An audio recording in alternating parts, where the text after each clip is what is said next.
Yo, what is up, Johnny Quest and Haji? Check this out. This is the latest Armorizer Shard.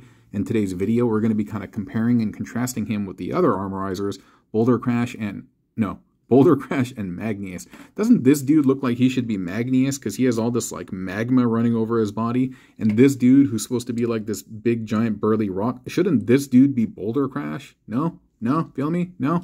And this dude over here kind of looks like Metapod, Avocado, Springer, and he's really, really cool. And if you want an in-depth look at him, unboxing, transformation, all of that, you can check out my other video where I do a proper unboxing of this guy, and the description will be in the link.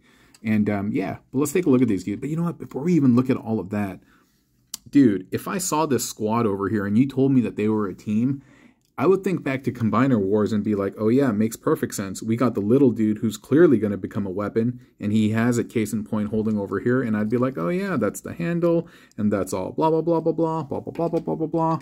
And this dude over here, I'd be like, well, homie's clearly the arm. He's a little bit more slender, and yeah, he's ready to connect, and etc., etc. And this dude, I'd be like, well, you know what? That guy's the bouncer. He's the brawler, and that guy's going to become a leg. And I'd be like, I bet you there's two of them.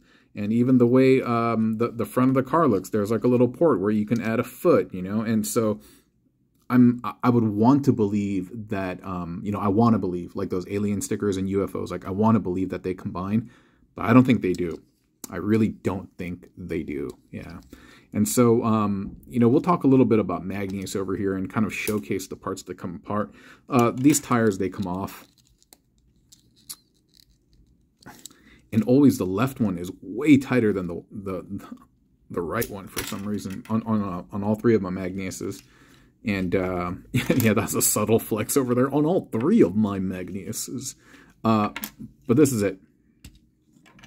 This is it. Oh, you can take off these bits. They don't really count though. You can't remove the legs or anything like that. This is really about it. Yes, the shins do come off, but it just leaves them with this weird skeletal piece in the middle. And I really get the sense that these torsos, like the Hasbro designers or whoever the decision makers are, they didn't really care about these. Because you can see like in the shard instructions, yeah, they just have it discarded to the side. Like they don't really care. But these are all the bits that come off from the Magnius figure. And yeah, they do some interesting things. Like they turn into that hammer and stuff. But honestly, I don't really think it's a great play pattern, especially when it comes to like building complex stuff. But I got the sense that actually Hasbro might be dumbing this down, that they might be simplifying the play gimmick for young kids, because you know this is for kids that are like 8 years old, right? In the US at least. In Japan, they're for children 15 and up. Did you know that? Yeah, that makes a huge difference, by the way, because you think about it, all the Transformers are actually manufactured not manufactured, they're engineered in Japan. So you got to think the person who's making this believes that they are making a product for someone who's 15 years old. Yet when it comes to the US, they're branded as 8 and up. So not really sure. I do think that there's something there that but anyway, but yeah, so these are really the most meaningful bits, in my opinion, and some of this stuff too, but they're very different compared to like the Junkions and stuff like that, and I'm not very happy with them, to be completely honest with y'all. This dude got even less.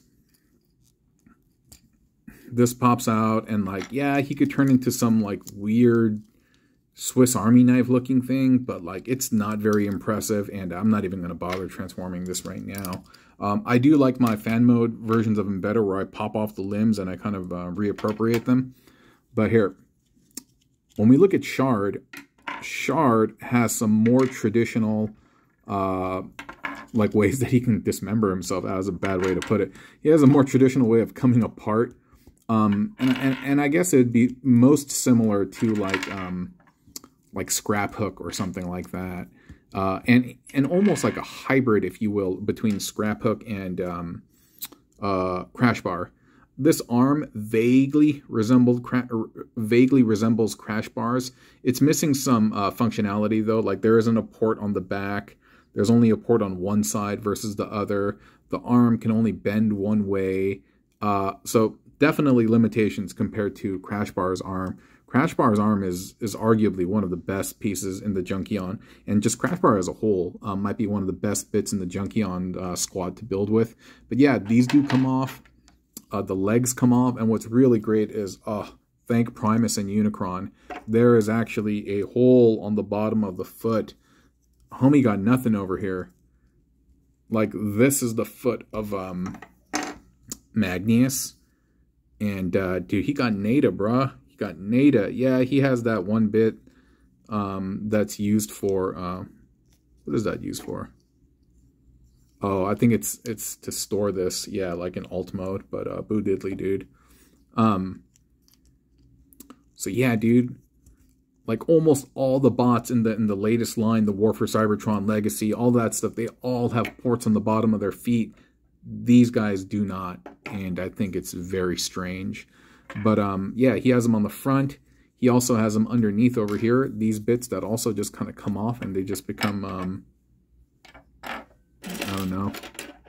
They kind of remind me of this, in that, you know, they're just like layers and shards that you just kind of paste and plug in on top of your other bots. I don't think it's that exciting, to be very, very fair and honest with y'all. There's a lot of things that I don't find exciting about this guy. This is an interesting piece. There's a port over here. There's a peg and there's a port, and it kind of looks like, you know, Sandworm from a la Dune and stuff. Wish there were just more ports or pegs though. And these, I mentioned these on the unboxing video. I don't know why they would have these tabs. I'm sure there is a good reason, some safety protocol or something like that. And sure, they plug in here great, but man, you just can't plug them in anywhere else. And they, like, I wanted them to be used as an adapter, one that goes a peg down and peg sideways, but you can't, you know, because that's the way it is. And so that's kind of disappointing. And this body right here, this is just chunktastic. The tail does not come apart, and that is very disappointing. I don't know what's up with all these armorizers having these weird giant tails that can't do anything. This could have been a great weapon. Now it just looks like a snail with a really long neck, or like one of those bombardier beetles, or, you know what I'm talking about, right? Those beetles, those guys. But yeah, this is it. I will say, though, that there is something unique about this that's very, very cool. And that is this waist portion. So once you start kind of undoing stuff, this whole bit will uncollapse. Is that the proper word? Decollapse. Well, it'll come apart. And as a result of the way that this transforms, like, this is going to go up. All of this is going to go up here. And this is eventually going to, sorry, messing with the order of operations over here. Yo, what's going on? All right, that's going to all fold in. And granted, yeah, I don't have the arms here or anything like that. But this, what's going to happen is, this is just going to sit right down over there. And then when you have the legs, everything's going to tab in very securely, so it's not going to move. But I really just wanted to kind of show you something in that what happens is, when you take it apart, he reveals a 5mm peg or a hole over there. And I'm really excited about that. I'm like, could that mean something? Maybe not. And even if it doesn't, just having that there is pretty cool. And it connects via a 5mm peg over here. So if some engineer thought of this deliberately and did that, yo, God bless you, Mr. Rosewater. Like, seriously, like, God bless you for doing this. Because that's like my favorite part of this build. Because what this almost looks like is, here, let me just kind of like mock this up so that I can show you really quick. Once that goes in there, and then you get that in there, and everything's all like this, this almost looks like you can plug something in here, you know what I mean? Like a Devastator forearm or something to that effect. And that would be really, really neat. That would be really neat. And I don't know. If this closes up on here,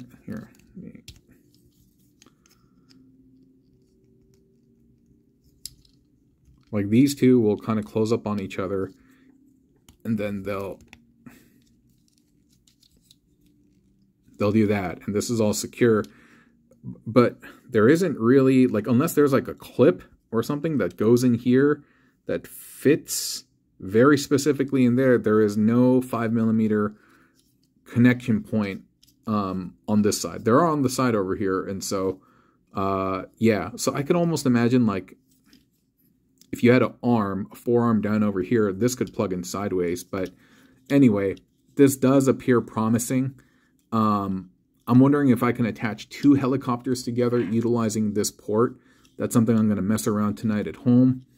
But yeah, dude, this really kind of gets in the way of this being more like, you know, if we think about Scrap Hook, you're able to use that torso as, like, you can turn it into like an arm, you can turn it into blasters, a cannon, repurpose it as chunky parts of, like, I don't know, some beast unit or something like that. But I'm not really sure what can be done with this. I'm sure people will figure it out, and I hope somebody, maybe it'll be me, creates some epic snail thing with like a big shell on the back over here. That would be wild, dude. Yeah, because totally got that snail vibe going on.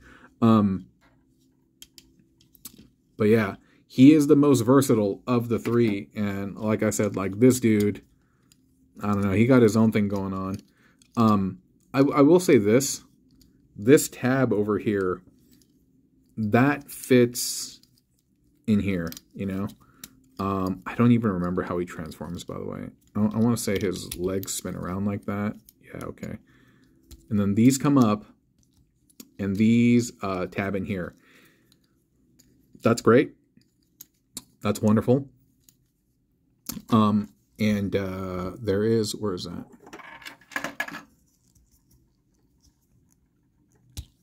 That hammer from Magnius. It also does, or the pickaxe, whatever. It does fit in there perfectly. But in terms of, like, is this meaningful? I don't know, man. Then what do you do with the other leg? Is it just chilling here? Like, maybe there's a method to the madness, but I actually think this is just purely accidental. I think it's accidental in terms of the way that works. I am hoping to be proven wrong, though. Yeah.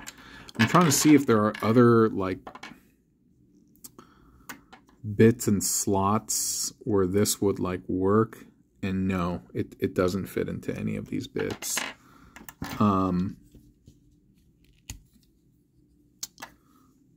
Like, no, that doesn't. No, that doesn't work. This is cool, though, like I said. That I'm going to figure something out with that. But yeah, there doesn't seem to be a lot of cross-compatibility between these. I'm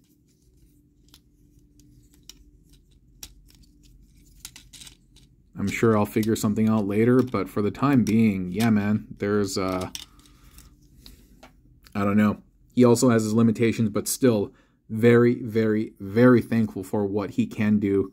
Especially when you compare him with, like, this dude. Like, I really would have hoped that this could have been natively removable. And you can see I've even actually shaved down this peg over here to make it 5mm compatible. But yeah. I feel like it's they missed the layup. They missed the opportunity. Like, I don't know why these couldn't have just been, you know, just natively hot swappable like they are. I mean, it doesn't look great, but still. Because what's really interesting is when you show this bit over here, this first connector, there's almost, like, it was almost like an afterthought. Like, it used to be 5mm and then they thought against it. But yeah, dude. C'est la vie, c'est la vie, c'est la vie. And I don't think this does anything special either. And so, yeah, I'm trying to stretch my imagination, and I'm trying to find ways